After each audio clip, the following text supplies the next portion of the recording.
Thank you guys so much for coming to my recital. It's finally here, and it feels weird. That was just the unaccompanied suite for bass trombone by Eric Culver. Eric Culver, sadly enough, passed away this last January. He was a beloved composer. This suite of 4 pieces is basically structured along the same lines as the Bach cello suites, where the melody unmistakably matches the harmony. It's very clear when the harmonies change. Culver specifically chose to emulate the Bach cello suites because he's always described himself as a contemporary Baroque composer. He developed a style around the 80s or so when this piece was published. At the time, he was working as a studio musician, and yeah, he was a well-known composer. Oh, and at the end of it, he says, at the end of my program for him, it says, in addition, he has written proof that some will claim he wrote himself, that he is a real nice guy. And that's a very trombone joke, if you know anything about trombones. So this next piece is the CPE Bach 3 Advanced Studies for Unaccompanied Trombone, originally for flute, and it was an A minor. These are basically the same thing as the Bach cello suites. The main difference is like the reason and style of writing. He wrote in a very lyrical style that was much less concerned with voice leading and such, which is what Johann Sebastian Bach, CPE Bach's father, was mostly concerned with. Yeah, this style was called the Empfindsamer style, or the sensitive style, and it was usually emphasized by large changes in the dynamics as well as articulation styles within the same movement, compared to other pieces around this time and earlier that were mostly one feeling throughout the same movement. Yeah, you can see that very clearly in the Handel Sonata, which we will get to later. Yeah, but this piece was arranged by Alan Ostrander. He was one of the most influential bass trombonists of the 20th century. He originally played tenor, interestingly enough, but shortly after he switched to bass trombone, and that's where he developed much of his technique, and he dedicated himself to spreading that to the rest of the world. And it was that work that helped establish bass trombone both as a solo instrument and essential in the modern orchestra, and I owe a lot to him, though not directly, but I do owe a lot to him. Yeah, I think that's about it. Let's get on with it.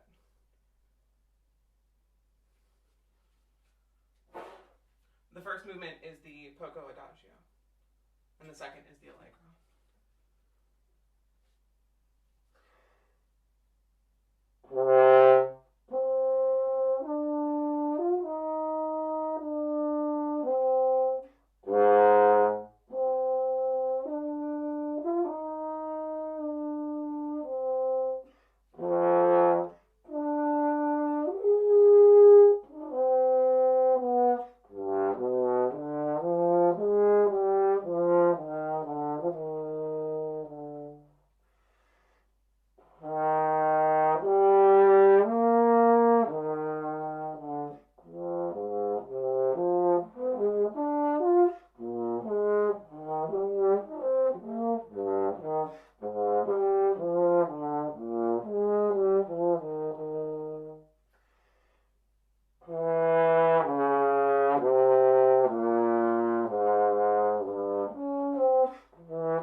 Yeah, so that was the 3 advanced studies. Yeah, this next piece is the Sonata in F major by George Friedrich Handel. It was originally for violin and continuo, but Douglas Yeo rearranged it for bass trombone. Interestingly enough, it's in the same key compared to the other one, but it actually falls surprisingly well on the horn, considering that it was written for a completely different instrument. Yeah, Douglas Yeo is a very influential modern bass trombonist. He played with many orchestras during his tenure as a bass trombonist. Of them, the longest was the Boston Symphony Orchestra. During that time, he developed his website, where I actually found the Culver. It was on his website where I first learned of it. As well, on that website, there's essential orchestral excerpts, a bunch of etudes, things like that. He retired from the Boston Symphony Orchestra in 2016 and has since been teaching, giving many master classes, and so forth. He's a very influential modern musician. Handel himself was mostly known as an opera composer. He wrote Saul, The Messiah, things like that. Yeah, even though his contemporary was Johann Sebastian Bach, they wrote very differently. Johann wrote mostly in what's called the learned style, where he writes many different moving lines moving over each other, whereas Handel usually wrote for one important line, in this case my trombone, and one with very little backgrounds, or like complex backgrounds. Yeah, and so he wrote what basically, in the style that would become what CPE Bach writes in, where it's very concerned with sweet sounding things, sensitive styles. Of course, he didn't call this style the Empfindsamer Stil, the sensitive style. He called it the Effektenlehre, the doctrine of effects.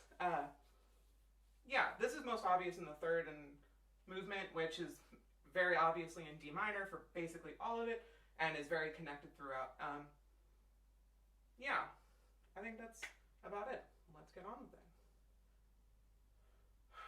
Oh, and then, forgot, Dr. Kislenko, not here at the moment because of everything. She has sent me recordings from which I will be playing off my phone. And yeah, it didn't do her much service to not be here. She is a much better pianist than I am a trombonist, and I really wish you were here. Yeah.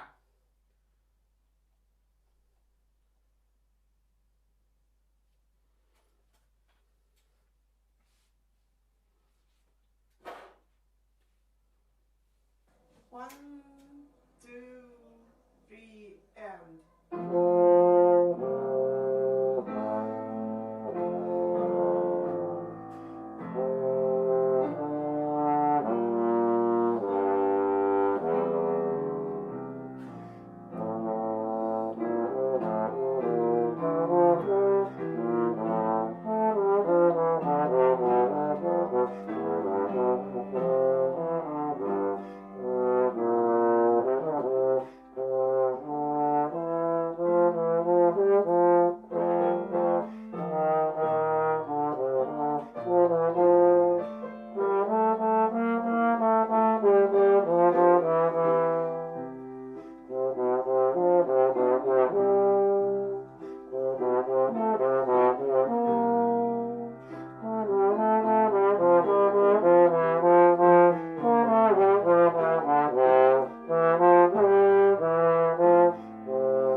1, 2, 3, and 4.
Yeah. So that's my program. Thank you guys so much for coming out and hearing me play. It means so much to me to have all you guys here. It makes me so happy. I was super excited to play this all throughout today. I was getting super stressed. It was great. And I'm so happy for you all to be here. I want to give a few thanks to my friends and my family. Again, all of you guys who are here, my family, my mom, my sisters, my dad, my cousins, my uncle, everybody. I love you guys so much. I want to thank my teacher, Bill Booth. Very great guy, absolutely amazing teacher, amazing player. He has taught me so much. I would not be where I am without him. I am forever in debt to him. Dr. Stephen Gross, another great teacher of mine, definitely wouldn't be where I am without him. Helped me get here with work ethic and everything. I want to thank the UC Regents for all their help in this, as well as Adrian Hill for writing up the my brain's not working, the program. Yeah, and thank you guys again so much. Oh, I want to thank the UC Internet for allowing me to have such good internet to be able to do this. Yeah, I hope you guys have a great night. I'm going to put a link to my brain's not working again. A link to a Zoom where you guys can do, have a reception over Zoom, and I think that'll be great. Awesome. I'll see you guys there.